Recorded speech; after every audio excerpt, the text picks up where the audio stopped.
Hello everyone, I'm back with my second video on YouTube, and today I'm going to be talking about my pole inspirations. So for those that don't know me, my name is Brian Rich, and I'm a pole dancer based on the Sunshine Coast in Queensland, Australia. You might be wondering where I am because this is not my house.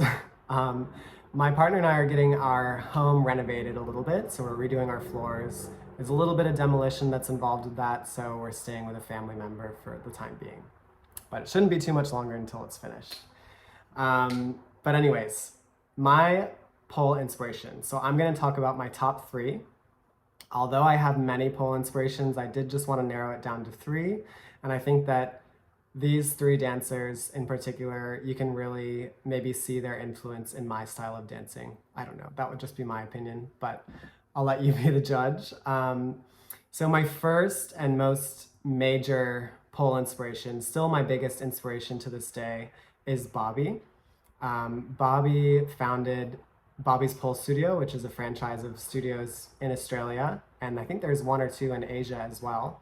She also created Miss and Mr. Pole Dance competitions, and I think just in general is credited with kind of pioneering that Australian sort of showgirl style across Australia, and I know that there's other dancers worldwide that are really keen on that style as well.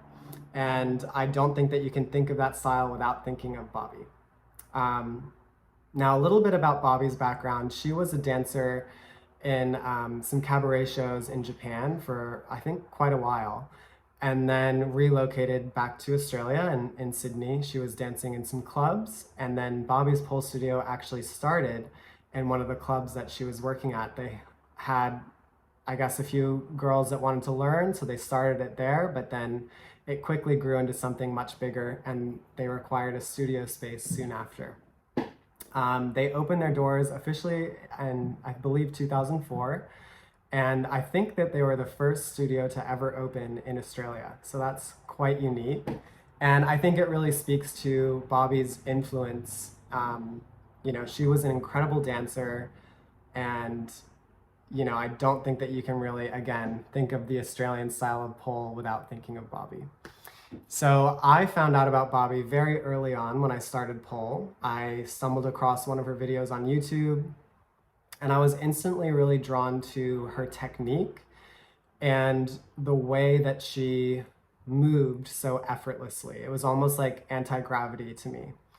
And as someone that doesn't have any dance background, I really learned a lot from watching her just based on the way she did things, and then I would try and replicate that at my house and figure out what worked, what didn't work.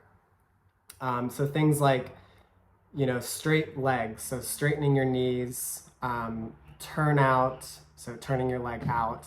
For those that have a dance background, I'm sure you know what I mean. And even something as simple as pointing your toes in heels, I learned from watching Bobby. She used to dance in front of a window, so there was kind of a lot of high contrast, and she was almost like a silhouette in these videos. And I happened to notice one day that there was a gap in between her shoe and her foot. So it clicked for me that you have to almost point your toe as if the shoe isn't there, because before this I was kind of doing like a Barbie foot, so my foot would be flush against my shoe. And then I noticed Bobby's gap, like she was pointing her shoe or her toe as if the shoe wasn't even there. I've got a couple of dogs behind me. So just from watching her, I learned a lot about technique. And I think the other thing that I really liked about her was that she would dance to full songs. And I learned a lot about how to kind of structure a routine just from watching that. I mean, she always had a really good blend of pole work, but then also floor work as well. And again, she would do everything so professionally and so focused on technique that it just had a really great end result, and I loved the way it looked. So she is definitely, like I said, to this day, my biggest pole inspiration. I still regularly watch her videos on YouTube and Instagram. And although she did pass away several years ago, I encourage everyone to go watch her dancing. She was an amazing lady. And yeah, if you haven't watched her before, you're in for a treat. And I'll link her YouTube channel below so that you can go and have a look. Um, Now, my second pole inspiration is, I think I'm in good company when I say this, but it's Felix Kane. And Felix, her winning performance at Miss Pole Dance Australia in 2006 was the first pole video I ever saw. And I think a lot of people, that was maybe their first pole dancing video they ever saw. But yeah, she first started pole at Bobby's in Perth. And I think you can see a lot of Bobby's style in her dancing as well. But Felix took it even to that next level because she had a long background in ballet before she started pole. So very extreme flexibility, amazing body awareness and control, and just, I don't know, super strength basically. Like she can deadlift one after the other. And yeah, just some of the tricks that she's come up with. She's credited with coming up with the eagle and the spatchcock. And just the way that she does everything is always super professional and with a very heavy focus on technique. So from Felix, I really learned a lot about, again, lines. So turnout, walking in heels. I think Felix does her stage presence is just amazing. When she walks on the stage in heels, it's just incredible and jaw-dropping just by itself. So again, I really found the beauty and the simplicity through watching Felix. And although my body might not ever be able to do some of the things that she does, there's still so much that I've taken from watching her performances over the years and her videos. Now, my third pole influence is a US-based pole dancer named Marlo Fiskin. And I believe Marlo also had a background in ballet or some sort of dance. And what I really love about Marlo is the way that she does static pole. I've never really liked static pole ever since I started. I thought it looked very, I don't know, like just not very fluid, and kind of someone would do a trick and there's no movement involved. Whereas Marlo, she is moving the whole time that she's on a static pole.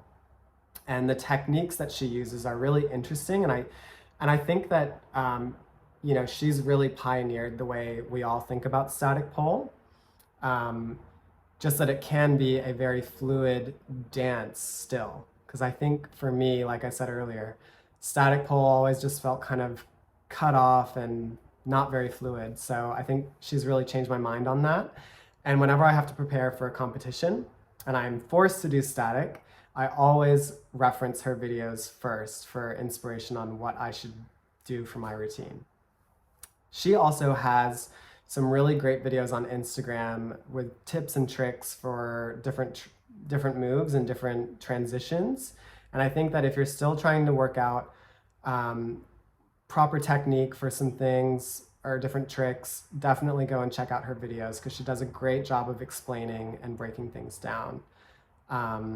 So I love her as well. And those are my three. Like I said, I have many more, but I just wanted to narrow it down to three.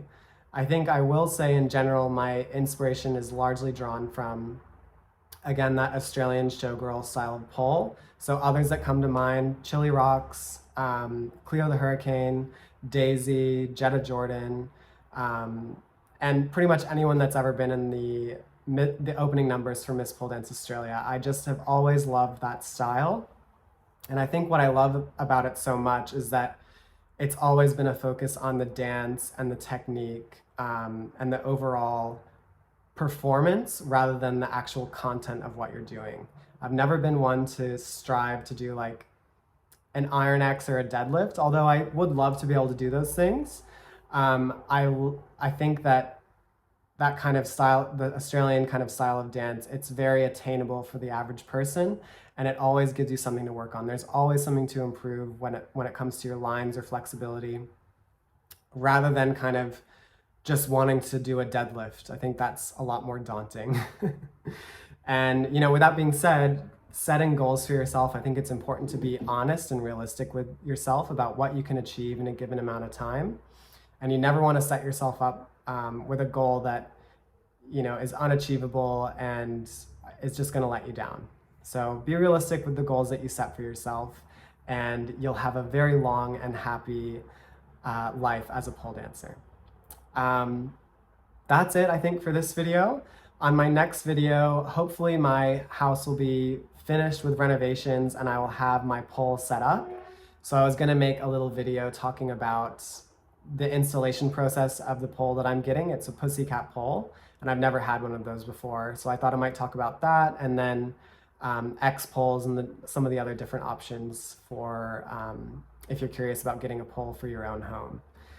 So I will see you on that next video, and until then, hope you're doing well. Bye.